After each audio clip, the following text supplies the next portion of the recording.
Porque eu abandonei o cristianismo e me tornei ateia aos 18 anos de idade. Oi gente, eu sou Isadora, tenho esse perfil sobre ateísmo e hoje eu vim atualizar essa minha história de desconversão pra vocês. Como eu já falei aqui, eu já fui cristã por muitos anos. Eu nasci em berço evangélico batista. Eu participava da igreja muito ativamente, então uma época da minha vida eu ia 3 ou 4 vezes por semana na igreja. Quarta-feira tinha culto de oração, na sexta o culto normal, no sábado eu participava de um grupo de jovens, no domingo eu tinha um projeto social da igreja também. Todo o tempo, toda a minha semana dedicada à igreja, e eu tinha uma fé genuína. Boa parte do meu período no cristianismo foi numa igreja com um viés um pouco mais neopentecostal, e eram cultos domésticos, cultos em casa e que não tinham muito aprofundamento teológico. E lá, como vocês podem imaginar, essas igrejas neopentecostais tem muito sincretismo religioso, tem muita loucurada, assim, tem umas coisas um pouco mais fora da casinha. E isso, sim, eu comecei a questionar num período, porque teve uma época que essa loucura religiosa realmente afetou a minha saúde mental. Então eu tinha crise de ansiedade, enfim, acreditava que eu estava sempre errada, que em alguns lugares em que eu estava me colocava em perigo. Tinha essas crianças que me faziam mal, sabe? Crianças irreais, crianças meio fora da casinha, assim, que começaram a me fazer questionar esse lugar em específico. Eu e minha família nos mudamos para outra igreja.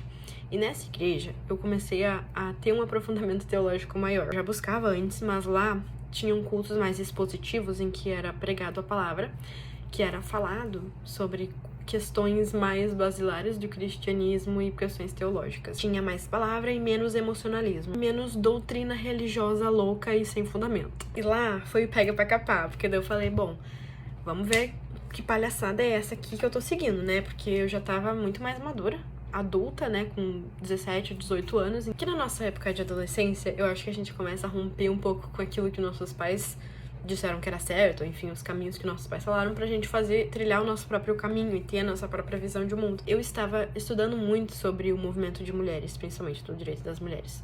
Então, era uma coisa muito importante pra mim, nessa época, e que eu estava vendo, me entendendo como mulher e ser humano no mundo, é claro, né?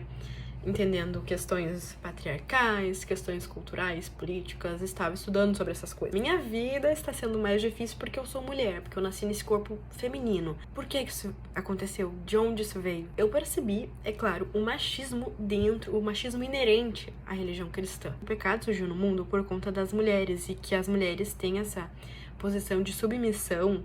O corpo feminino é visto como um castigo por conta do pecado de Eva. Então, as dores do parto e toda essa questão foram um castigo divino de Eva por conta do pecado. Isso é, pra mim, uma das origens dessa visão machista de mundo. Mas não só isso, nessa igreja que eu frequentava, era proibido que as mulheres pregassem. Então, as mulheres não podiam pregar, não importa a sua capacidade intelectual, não importa a sua bagagem teológica e de vivência de vida mesmo, elas não podiam pregar. Tinha um pastor e a sua mulher, que eram pessoas extremamente capacitadas, pessoas muito humanas, por quem eu nutro ainda muito carinho e, enfim, amor por eles. Eram pessoas que, assim, quando o pastor não estava, nenhuma mulher podia subir no púlpito e pregar. Quando o pastor se ausentava, era colocado uma pessoa lá, que era um homem, que não tinha, digamos, muita bagagem para estar naquela posição de ensinar as pessoas.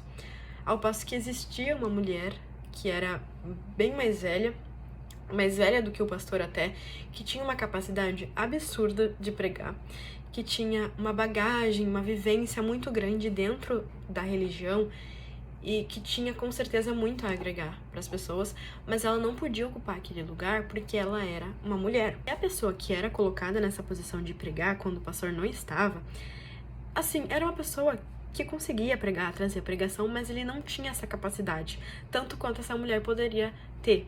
Ele era uma pessoa nova na fé, uma pessoa que não tinha muita experiência, e as pessoas perdiam de aprender muito quando isso acontecia. E outras pessoas da igreja também questionavam isso, pessoas que eram próximas de mim, a gente conversava, poxa, essa regra não faz muito sentido, né? Porque a fulana tem muito mais capacidade de pregar, mas ela não pode pregar porque ela é mulher.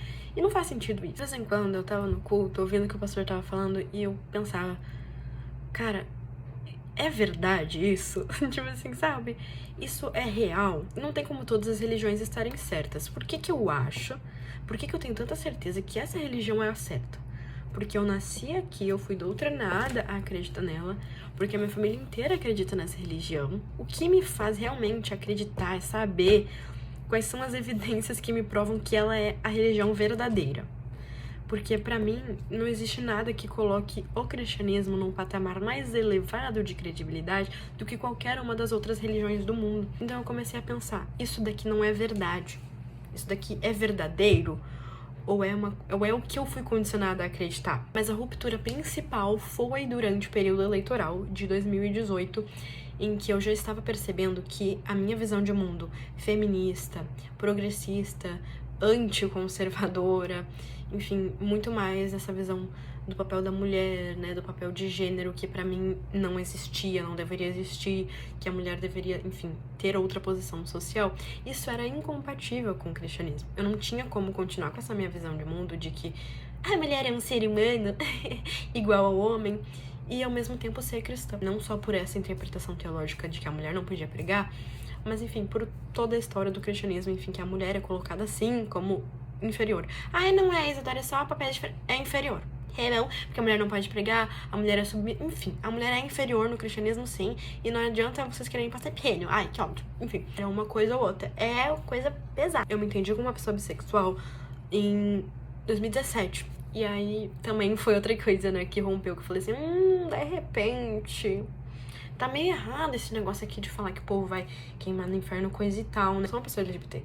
Eu sei que ser LGBT não é moralmente errado, não há nada errado, não há nada que me faça acreditar que isso vai me levar a uma condenação, de alguma forma. E eu sei que isso não é errado. Então não faz sentido eu estar nessa crença que diz que isso é errado, que essas pessoas vão pro inferno e tudo mais. E tem essa visão de que o LGBT precisa mudar, precisa se curar, precisa sair, porque isso é um pecado mortal. E isso pra mim nunca fez sentido, nunca fez sentido. Em outubro de 2018, vocês sabem o que aconteceu muito bem, Jair Messias Bolsonaro ganhou as eleições e o pessoal da igreja estava comemorando. E tinha uma pessoa específica na igreja que, mais uma vez, não tem nada pessoal contra essa pessoa, mas ela era extremamente bolsonarista e ela era a mulher do pastor. E ela tinha um posicionamento nas redes sociais que me incomodava demais, porque ela misturava a religião e a política. E essa relação que ela fazia entre, cara, eu sou cristã e eu preciso apoiar o Bolsonaro, me fazia, tipo, cara, pegar um asco enorme desse tipo de coisa, tipo, da religião em si. Os cristãos majoritariamente ficaram a favor do Bolsonaro. Muita gente acredita que os valores que o Bolsonaro defende se assemelham e se aproximam muito do cristianismo. Se é verdade ou não, não sei até que ponto isso é verdade, mas isso me fez ter um asco absurdo, assim, da igreja.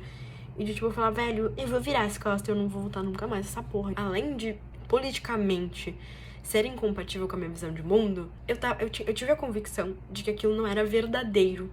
Porque a nossa religião não é fruto de convencimento livre, assim, um convencimento livre e neutro. É um convencimento muito geográfico, cultural, familiar. Então, eu só era evangélica, eu só era cristã porque eu nasci num lar cristão. Não porque eu estudei as religiões e falei, não, essa daqui é a real, é a verdadeira. Não, então eu acredito que todas as religiões têm a mesma credibilidade, a mesma veracidade. Nenhuma, no caso. Mentira. Nenhuma religião é verdadeira. E teve muito a ver também com o fato de eu estar na igreja neopentecostal e lá eles sempre enforçam muito que o sobrenatural é presente o tempo inteiro. Porque você chora e se emociona no culto, porque o povo fala em línguas, porque tem dom de cura, dom de revelação, que é isso, que pá. E você sente que o espiritual tá muito presente o tempo inteiro. Aquilo é real, é verdade. Porque o espiritual está na emoção que você sente, tá no choro, na emoção que você sente no culto, né? E quando eu saí, fui para um ambiente mais sério e seco, assim, que era a doutrina seca, a lei, o que era o cristianismo teologicamente, cara, o espiritual ele não tá aqui, né? Não tem nada espiritual rolando. O que me faz acreditar que isso é real, sabe? Que tem anjos, que tem Deus, que tem caralho, quatro, entendeu? Não tinha. Nada me convencia que aquilo era real, sabe? Então eu passei muito tempo lá dentro acreditando que aquilo era de verdade, que aquilo era real, porque tudo era espiritualizado. Porque as minhas emoções eram espiritualizadas, porque tudo aquilo ali era o sobrenatural agindo, sabe? Era a veracidade do cristianismo sendo mostrada pra mim e Deus, enfim, aparecendo. Só que quando eu saí disso e fui pro negócio mais sério, que era a questão do, porra, vamos estudar a Bíblia e tal, Eu falei, é isso aqui então. Sabe? Que eu vi, cara, não é verdade. Tipo, eu passei anos da minha vida dedicando e sentindo coisas que não eram verdade, que eu tava atribuindo a um espiritual e sobrenatural, mas que na verdade não era real. Era meu emocionalismo, era, enfim, será muitas coisas. O ambiente me influenciando a acreditar naquilo. Que sempre parecia que tinha coisas sobrenaturais acontecendo, mas que não tinham de fato. E que aquilo não era verdade. E me doeu muito isso, me doeu. Eu quis continuar por muito tempo. Mas, infelizmente, não teve como. E eu tive que aprender a viver sem religião e falar, cara, estou sozinha no universo. A vida, isso aqui acabou, entendeu? Não tem paraíso, não tem babado, entendeu? Essa foi a minha desconversão. Eu pretendo fazer uma série de vídeos falando um pouco mais sobre os motivos do meu ateísmo, destrinchando eles um pouco mais aqui. E é isso. Um beijo.